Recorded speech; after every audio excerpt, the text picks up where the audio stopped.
I'm Darran from Godsticks, and I'm here at Andertons today to speak to Lee Anderton about his signature Chapman model.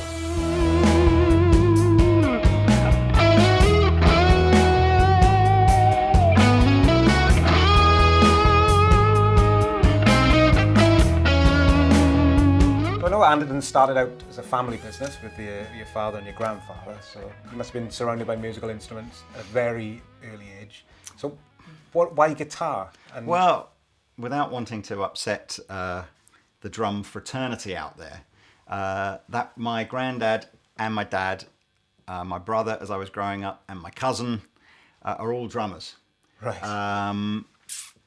All the music that my dad was into would be, he would talk about Stuart Copeland or whoever was playing in like Tower of Power, or it was quite jazzy. Steely Dan, he'd be like Steve Gadd this and everything. So I definitely grew up kind of knowing that I didn't want to.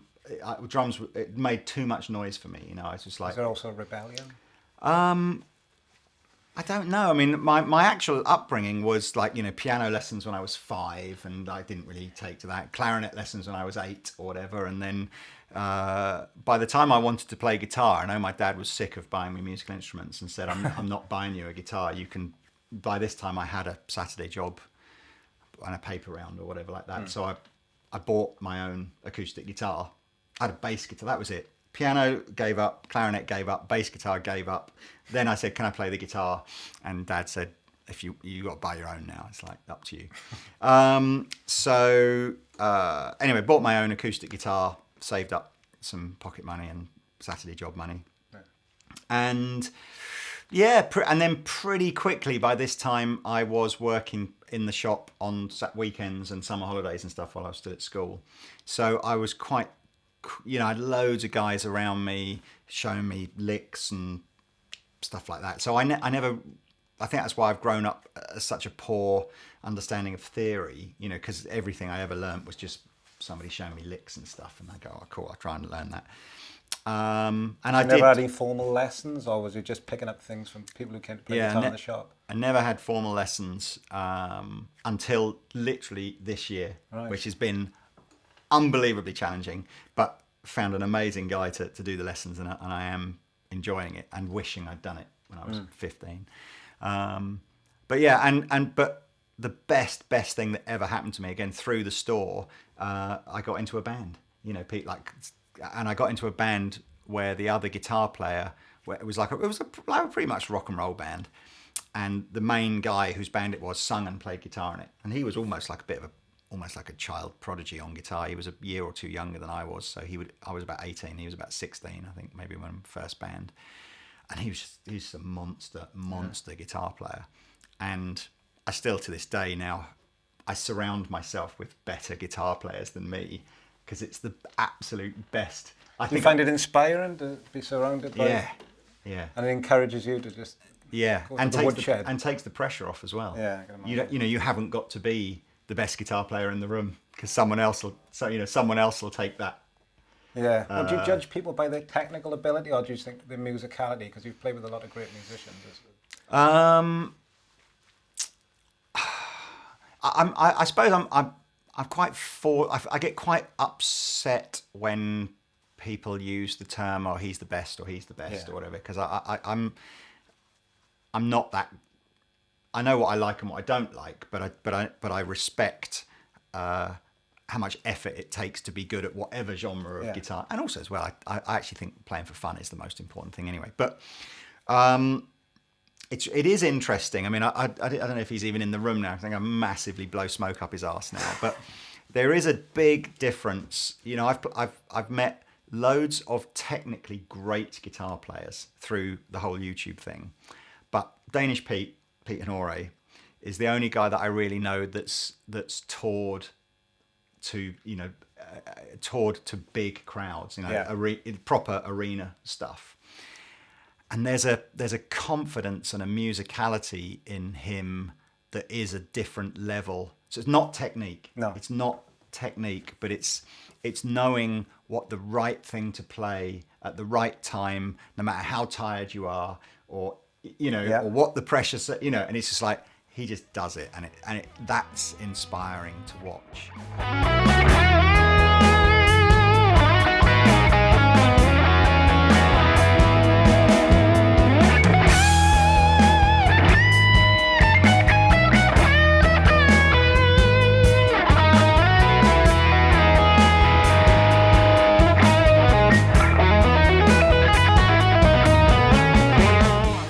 Guitarists that inspired you as you began playing? Yeah, I mean, that, funny enough, so I mentioned my dad kind of not really being into guitar heavy stuff, but this was a time when, when I was growing up, everybody's dad had a vinyl record collection, and my dad had a nice hi-fi and all that stuff. And he did have, I remember, he had some Led Zeppelin records in there, and they completely, I can almost remember, at school would have been the big thing at school, probably at the time when I started to play the guitar, would have been something like Adam and the Ants. He would have been what I would have been. So not really guitar-y music at all. And 100% nobody was talking about Led Zeppelin. I'm 10 or 12 at the time or whatever. Nobody's talking about Led Zeppelin or Jimi Hendrix, or not at my school anyway. Yeah. So I found this Led Zeppelin album, and then he had some stuff by Edgar Winter that was like crazy free. I remember, so actually probably Led Zepp 2 was probably the like, wow, this is, even now I'm getting goosebumps, and Free at Last, was just like a greatest hits he had. And again, that kind of, that inspired me. And then I think when I started going, well, let's get into this kind of more 70s kind of guitar rocky kind of stuff, I suppose then, that opened up the doors to Clapton. Was probably the guy I could connect with the most, because he was still doing it. I'm talking mid to late 80s now, or mid 80s, and so he was, a lot of the other guys weren't doing it anymore, or were dead, Yeah. So, but Clapton, Pink Floyd was Delicate Sound of Thunder was an album I remember I must have listened to thousands of times. And so these were albums that were probably uncool at the time, I would have thought. Yeah, it wasn't really. I mean, it's going to make you laugh, but my friends at school, this is now secondary school, I hung around with a group of like 10 guys, and what seemed to be cool there was that they were quite a lot of like a psychobilly phase, so they were all into like King Kurt and Men They Couldn't Hang, and I remember even going to see some of those bands, and I had my hair cut in a flat top, but I don't know that I never really. I think I was just going along with the crowd. Really, it was never really what I liked. The Smiths were big at the time, and again, I kind of never really got into it at the time. I was never an angsty teenager. I never Did you really ever pretend to like these bands to fit in? Yeah, absolutely. I would go to the gigs and everything to try and sort of fit in, but I don't know that. Yeah, by the time I was sort of 18, I guess, and probably a little bit less worried about what all my friends were, and less worried about trying to be part of the in crowd, Definitely that was when I think I'd realised that I knew what I liked was, rocky, bluesy, so then it did become, absolutely, B.B. King and Stevie Ray Vaughan and Hendrix and Zeppelin and Clapton. It's strange, because I remember when I started playing, probably around the same time as you, when I started getting into different rock music, and I found that looking through my father's collection was actually the music that I was listening to currently. Right. Did you find the same thing when you started getting into the rock music? No, he wasn't a big. As I said, his music collection was. Sounds quite eclectic. It was definitely more on the jazzy. So his number one band, still to this day, his number one band, Steely Dan. Right. So you'd listen to this stuff, and he would have things like again, don't even know how familiar. Chick Corea and Yellow Jackets and all that kind of, so insane levels of musicianship, but not really anything that had a big hook to it, or anything that was particularly.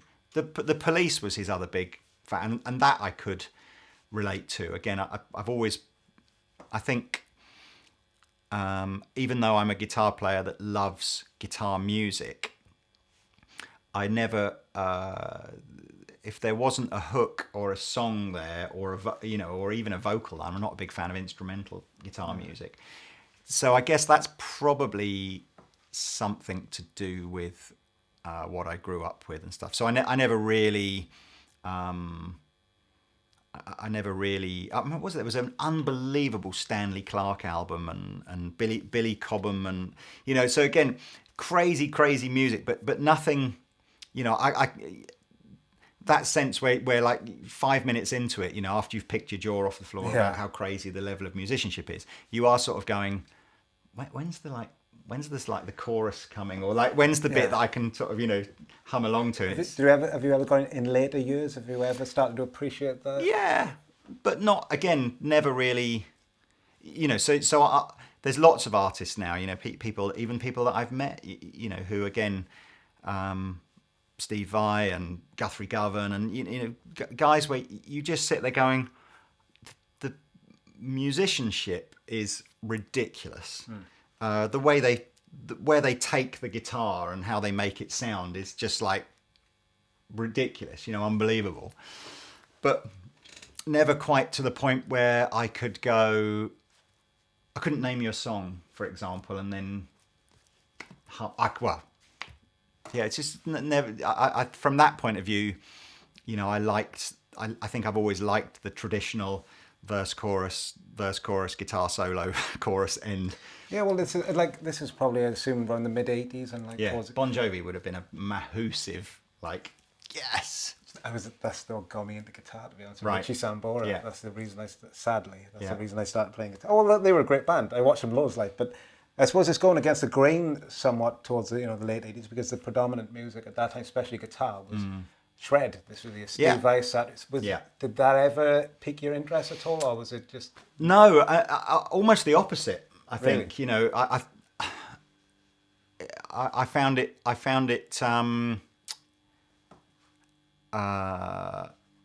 didn't relate to it. Yeah. I couldn't ever see myself being good enough to play it, and I guess I probably, if anything, probably found it slightly demoralizing.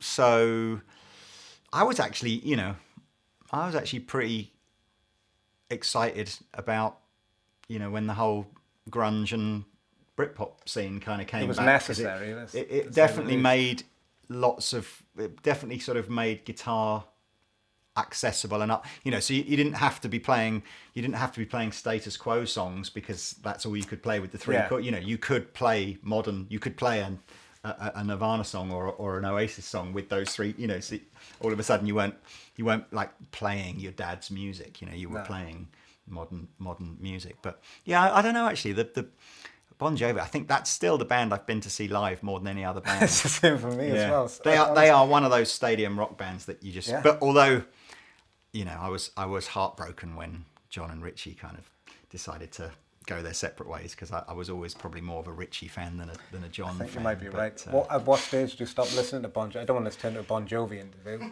What album? Actually, pretty early. I would say Slippery When Wet is still my favourite one, and then 700-800 Degrees Fahrenheit. Is that even earlier? I don't even know. It's earlier. So the album, there's 2 albums before that. I shouldn't Isn't display like John my Bon knowledge. Jovi sings Christmas songs or something? Oh, it's fancy. You should. I've been listening to 700-800 Degrees Fahrenheit recently. It's a really good album. Yeah, I don't know. So Slippery When Wet is the one. It's a banging album. It'll be New Jersey, and like Keep the Faith, that kind of. I think I stopped there. Yeah. So for me, that was, they'd had their. They were amazing for 10 years. Yeah. And they're still going now, and they're still, he's still got a great voice, and there's bits and bobs, but it's not the same. But all that again, I was more Bon Jovi and Aerosmith than I was Guns N' Roses. But really? I might have been a bit. I might have been a bit scared of Guns N' Roses. I think I was probably just slightly too young to see myself like being this, the drunken drug bit. I think Bon Jovi was just a bit more wholesome. It really was. It really was.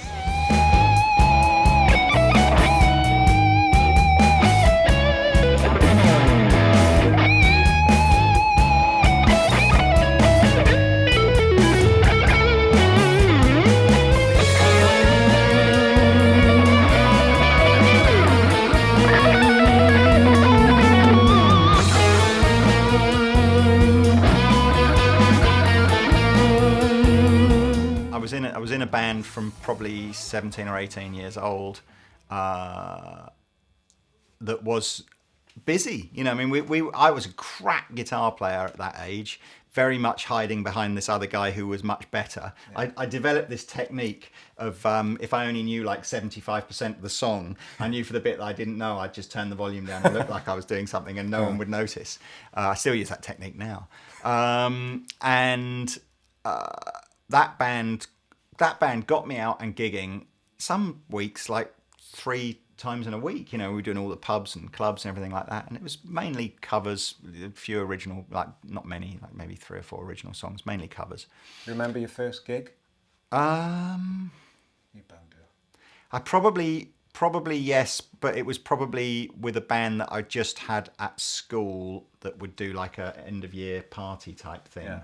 Although again, that, yeah, you're taking me back now. I mean, we are going back to like, you know, sort of 1987 or something like that, 1988. But I do remember playing the guitar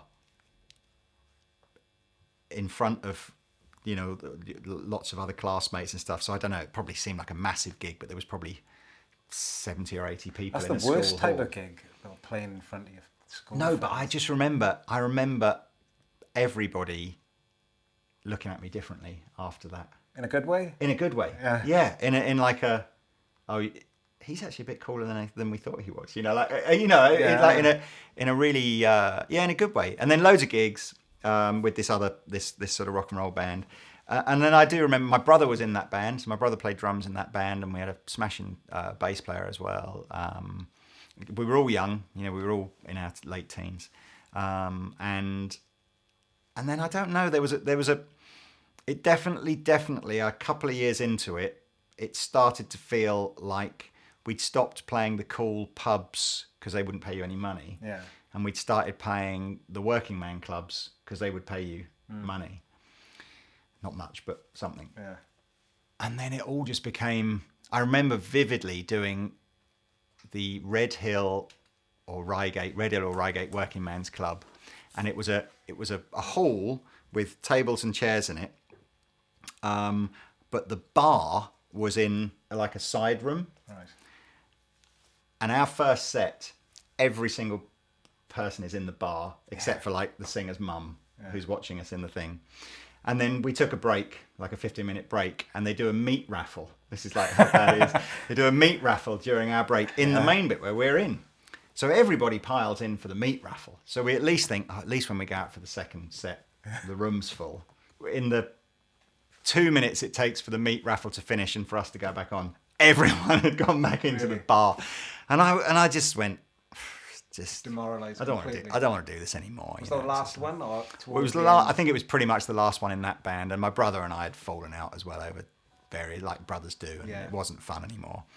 So that and then really from then on in, because I was working in Andertons from then, I did actually go through a phase where, because that was the other thing that I knew was beginning to annoy me. So I was working full-time in Andertons when I was 18. I was working full-time in Andertons. And I'd go and do gigs, and customers would then come up to you, oh, I was in Andertons earlier, and you know that guitar, da-da-da. So you'd have this conversation, and you don't mind it. And then after a while, you just go, can I just stop talking about work? Like, you know, it's like... Yeah. So I actually gave up gigging and really playing the guitar, and just, I don't know, just did other stuff. For probably till I was in my mid-20s. And then formed another band with my brother again. But that band, everybody was doing that just for fun. Yeah. So we wouldn't gig that often, but we'd just do really good gigs. And that actually was a really good band. Everybody in that was, my brother had a, sorry everybody, this is going on for like 3 hours. It's like some terrible version of Michael Parkinson, or Michael Aspel rather. Anyway. My brother my brother's been a professional drummer pretty much all his life. Yeah. And he'd had a gig with the BBC. He was part of a house band on like a kids' Saturday morning TV show. And they plugged that quite hard and tried to get the band to release singles and stuff.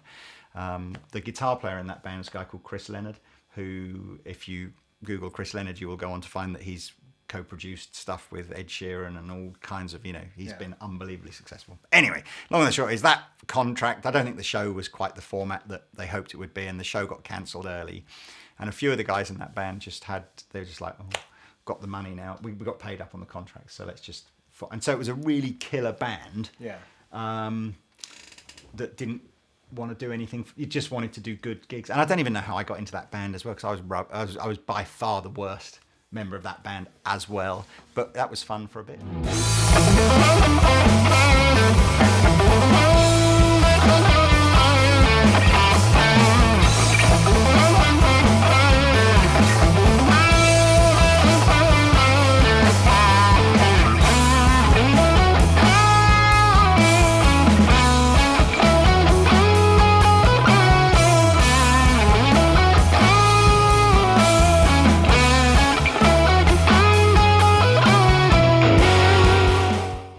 Gear, what guitars were you using at the time?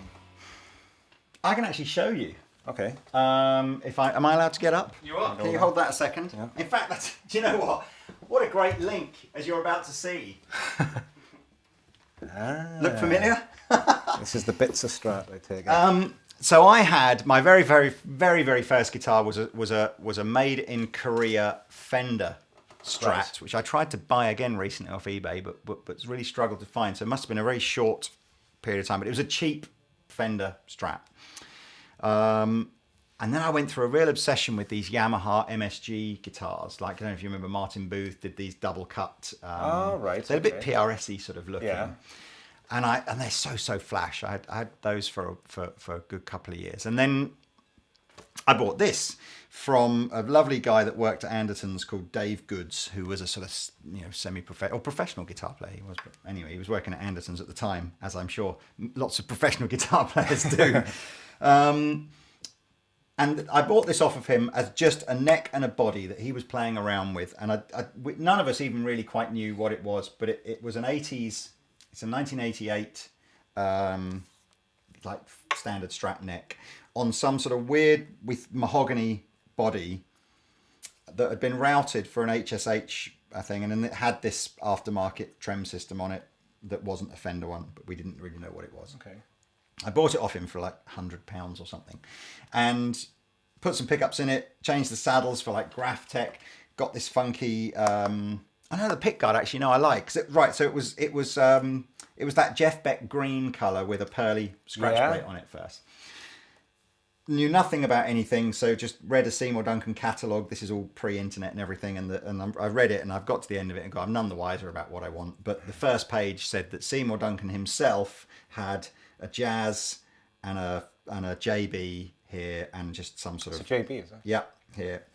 So I thought, well, if it's good enough for Seymour Duncan, it's good enough for me. So I put it in this, and I used this guitar for years, and I really, really like it, or I loved it, and it got really badly battered when it was green, but not in a nice way. I don't think it definitely wasn't ever a nitro finish guitar. It was a poly guitar, and so rather than aging nicely, it would just have gouges out of it where I'd fallen over. And anyway, so at some point in its life, I decided it would be nice to have it completely refinished in cream, this sort of like off-white, with a funky scratch plate. And this scratch plate was made by the guy that makes Burns guitars, right. And it's some Italian, very much the same sort of thing that they would put on the 60s Burns guitars, and it's the stuff that warps all badly and everything. So that was my guitar for ages. And then, fast forward. Actually, what other? You were talking about gear. So amps wise, I had. I do remember in my very first, like the band that I joined where we were gigging a lot. I had a 80 watt solid state Fender 1x12. Right. And the other guitar player had a Fender Super 60, which was like a 60 watt 112 valve amplifier. And I remember learning that lesson during the first rehearsal and the first 2 or 3 gigs, that if you're in a band and you've got a solid state amplifier and the other guy's got a valve amplifier, you might as well just not bother turning up. So that very, very quickly got changed to, I think I had a little Marshall 1x12 50 watt valve thing, which sounded okay. So is there HSH You put two humbuckers in a single coil purely because it was routed for that? Purely because it was routed. Because it's for an that. unusual combination of Yeah. the Strat. Fun, and I think I mentioned to you before. Yeah. The very first Strat that I had, that's the first thing I did. Yeah. It was put, I think it might be the same pickups, JB, which is the greatest bridge pickup of all time, Yeah. as far as I'm concerned. I did exactly the same. So like, it was for pure versatility as well. Was he looking for that versatility, No. or was it just as simple as? It literally was. The guitar was routed for that. Did you ever play single coils before, or was it always humbucker guitars mainly? I'd had these Yamahas, which were two humbuckers, but I forget now. Someone will probably tell me what the switching system was on there. I suspect they probably had coil taps or something on there, so I probably was used to it. But I didn't like, and still to this day, I don't like faffy. You know, I think that the blade switch or the three-way switch on a Les Paul are perfect. I don't really like to have to go, I want a coil tap, I want to sing, you know, I'll just put it here and I'll pull something out, you know, it's a bit too faffy for me. I've also, to be honest with you, I've also kind of, one of the things I did come to the conclusion with on these HSH guitars is that humbuckers sound best as humbuckers and single coils sound best as single coils. Yeah. And if you stack a single coil, it never sounds as good as a humbucker, and if you split a humbucker, it never sounds as good as a single coil. No. So I've always tended to, you know, more recently, you know, with guitars I bought, I've tended, you know, I like Strats that are Strats, and I like Les Pauls that are Les Pauls, and I don't really go after sort of the hybridy thing. This is the anti-blues configuration, really. Is it? Well, yeah. This is Steve Vai. This is the two. Yeah, I don't know. I mean, I kind of, if I'm honest with you, for me the bridge pickup on any guitar sounds best when it's a humbucker. Yeah, I agree. I've never really sort of found myself with a Strat on the bridge pickup thinking, yeah, this is nailed on this sound. Yeah. The neck pickup, honestly, they're both amazing. Whether you have a single coil at the neck pickup or a humbucker, they both, in their own way, are both wonderful, wonderful sounds. Honestly, I don't know that I have a preference. It's got to be whatever mood and what the right music is. That, but I do really like the fact that in position 2 and 4 on here, it will coil tap the humbuckers, and you can get. I know I just said that you know. Humbuckers should be humbuckers, but you know, a split here and with a real single coil in the middle, it's pretty indistinguishable from just hearing a Strat. Do you tend to find yourself in one position, or do you use a lot of different positions? I suppose when demoing gear, it's useful to have this kind of configuration. Yeah, I think on a Les Paul, I would absolutely say all three positions I probably use evenly. Maybe the middle position slightly less. On a guitar like this, the only position I never use is this one on its own. Yeah. And on a Strat, I'm probably sitting predominantly between positions 4 and 5. You know, I don't generally go too near the bridge. I suppose sometimes it depends on the amp and you know, if the amp will take the sort of the thinner, brighter tone without sounding horrid and scratchy, you can go there. But I'm much more comfortable when the sound is fat than when the sound is thin.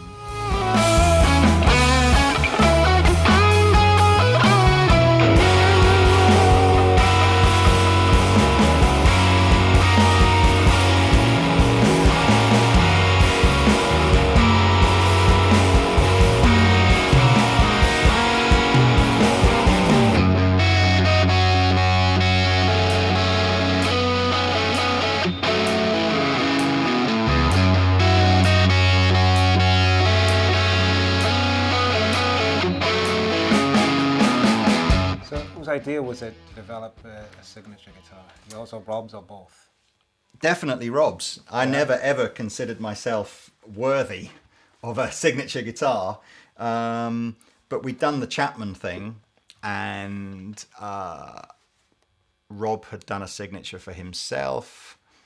I'm trying to remember on the order now. I think Rob had done a signature for himself, and it was just politically correct that I should have a signature. Right. And so he said, and he's like, you should just do one like that. And ironically, the ML1, so that was the sort of the Super Strat style Chapman guitar that was the first guitar ever, was a mahogany body bolt-on neck guitar. Yeah. And I kind of went, oh, that's interesting, because that's what that is.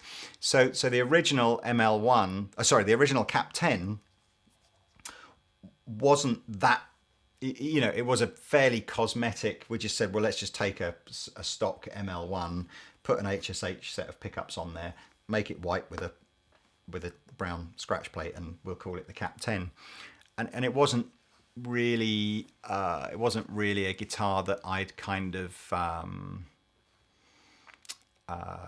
spent a lot of time thinking about, you know, what would I want if I could have it. It was almost just like, I was so honoured that someone had said, you know, do you want to do this? And I was like, and I never ever thought anyone would buy one anyway. So it was just like, so anyway, we did the original Cap 10. I mean, if you want to see one, there is, I've kept all the ones that I had. So that white one, the sort of the fourth one in over there, is that guitar. This one? Yeah. So as I said, they're really, and I even went so far as to get a local, like, quite a lot different sticker company man. Yeah. So this was, I got someone to redo that. If anybody watching this can tell me, the original Blue Man sticker was from something that I bought. I want to say I bought like a pair of trainers and it came with a sticker. But anyway, I've had this thing, and then I got some more made, and I'm absolutely bound to be in breach of some sort of trademark or copyright, because this is, you know, I got some more made just, and then I kind of, a lot of people keep saying, why don't you stick one on here? And it's purely and simply because I'd have to go and have some more made, and it's such a sort of a faff. And what I'd really love to do is find out where I got the original one and just ask them if I'm allowed to do it. But anyway, so that literally, if you just made that a HSS guitar in black, that is a normal, or that was at the time just a normal Chapman ML1. I then got out. I started sort of using. And this was a rosewood board on this. Rosewood board, yeah. Black hardware, and I think you're about to tell me, because I've noticed first thing when I picked this up, I haven't played that for a month or so. You've rounded these contours. Yeah. off. So one of the things that I got our internal text to do was to roll the fingerboard edges on here, because I love the sort of big fan of kind of that worn-in sort of feel. Yeah. Anyway, fast forward now to 2017, and the whole Chapman Pro range was revamped. Every single model was discontinued. They were all redone, really, with all the knowledge that Rob had gained and the team had gained from the first 7 or 8 years of making guitars, to just go, right, whole new range. And they're the best guitars we'd ever made. And the Cap 10 got discontinued as part of that, because it was Was that a slight? No, it was purely and simply because I didn't really know what I wanted. Yeah. You know, it was like, and I didn't. So anyway, by the end of 2017, so we'd had, you know, the best part of a year of selling the guitars. I just kept getting emails and Facebook requests going, you know, when are you going to redo the Cap 10 like that? So anyway, I went back to Rob and we were like, you know, can I do another one? He's like you own half the company, you can do whatever you like. You know, it's like, so we got some prototype. I said, look, I really, you know, if it's going to be like more of a signature guitar, I would like roundy edges. You know, I'd like the factory to roll the fingerboard. I want to change the trem system. I want the neck. What was wrong with why did you want a different trem system? I like a floating. You know, I do like the trem system to sit like a millimetre off the body, so that you can, you know. This is a 2-screw version as well. Yeah, they're both Wilkinson, but I preferred this one. So anyway, I mean, I think we're going for locking machine heads as well. I kind of like that, and I think I never really liked the string trees. I wanted anyway. Blah blah blah. The only thing that I kind of, the two things that I wasn't allowed, if that's the right word. Rosewood fretboard had to go, because it's just...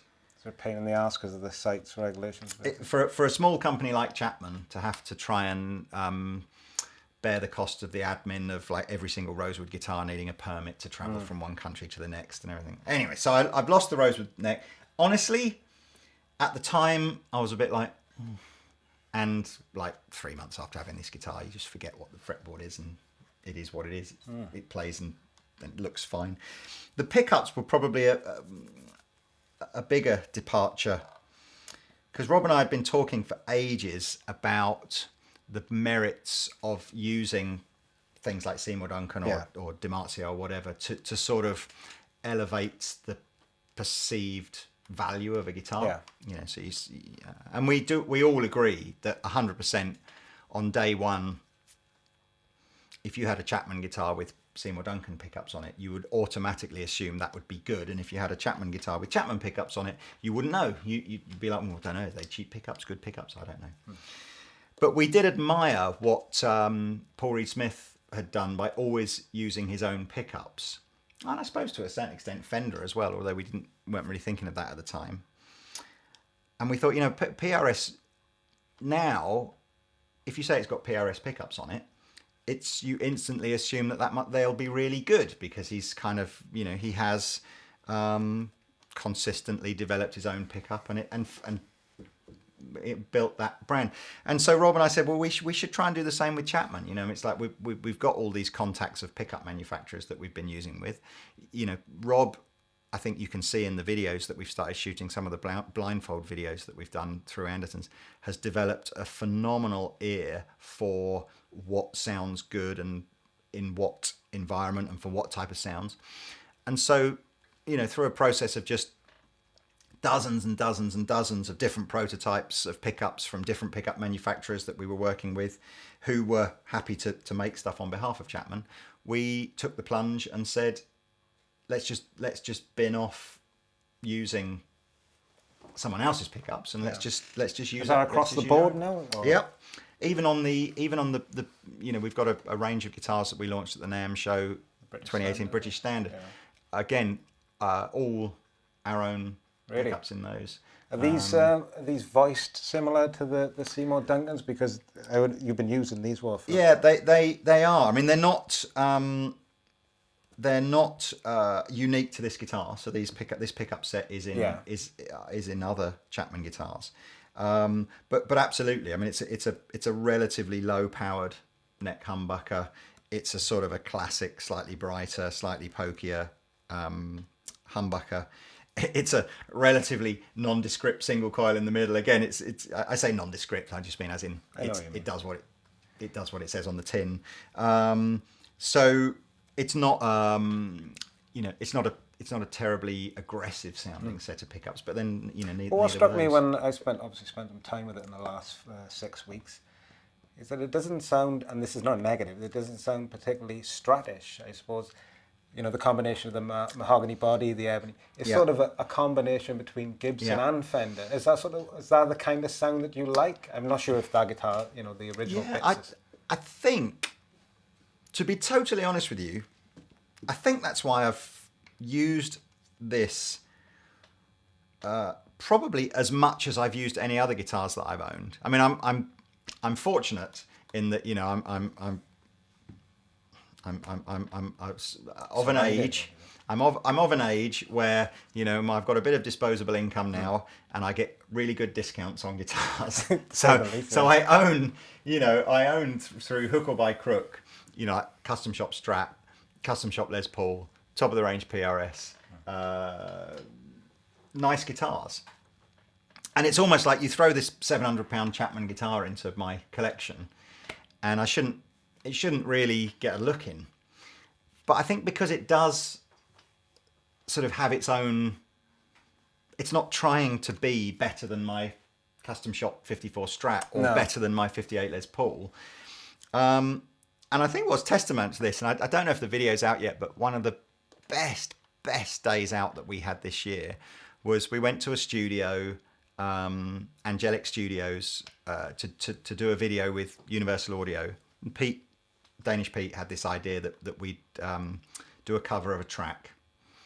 I don't know if I won't tell you what the track is yet, just in case that video's not out yet, but it's a pop track that we did a sort of a guitar-y version of. And Universal Audio, we originally were going to take the drum guy and the bass guy from Andertons, and it would be an Andertons band.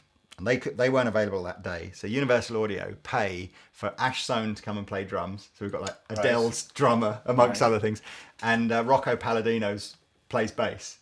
So like these titans of like the studio scene, and Jack, who's our keyboard demonstrator, and Meg, who does some of the vocal videos for us. You know, what I mean, it was like, again, it was like on merit, I should not have been allowed in that room, but I'm in that room and I'm playing guitar, and I took this because I kind of wasn't sure what vibe I wanted it to be, so I wanted something with loads of tones and something that I was comfortable with and familiar with, and I knew it stayed in tune and all the important stuff like that.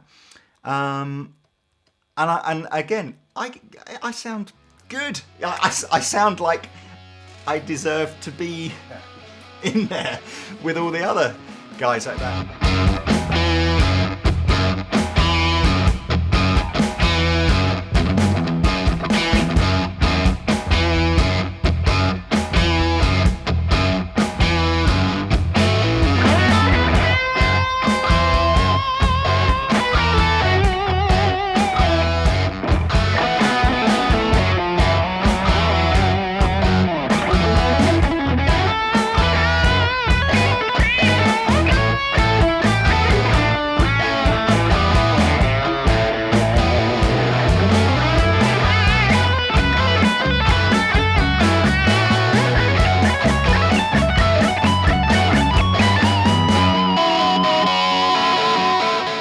I don't think I could stay excited about playing the guitar and be consistently inspired to want to play guitar if you said to me you can only have one guitar for the rest of your life.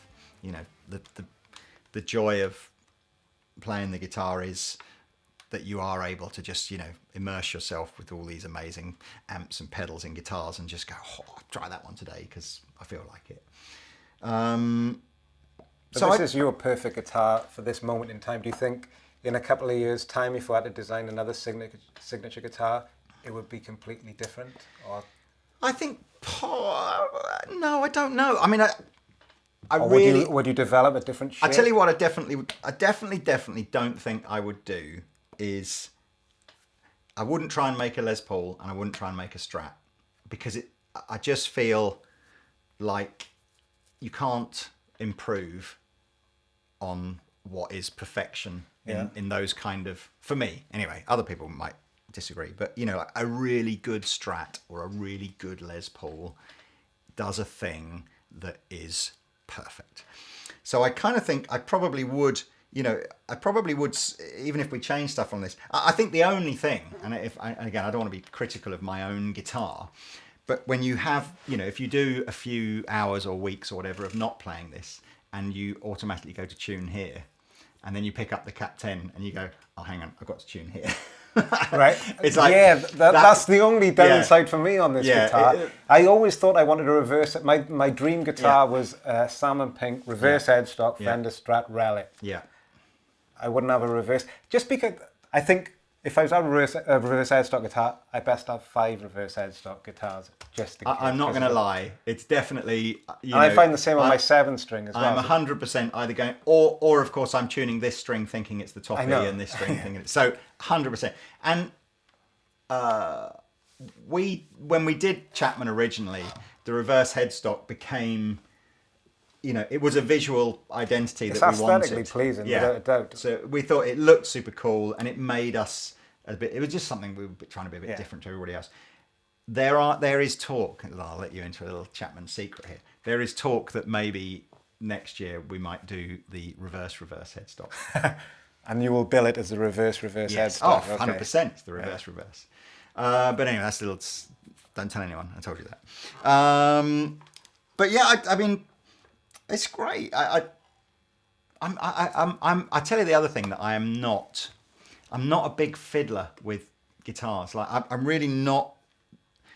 If I get, we were talking before the camera rolled. It's like if there's one thing I've learnt in the last 25 odd years or whatever it is now of playing gear, is not to judge any one component of a rig as something that I will expect to always like or always dislike.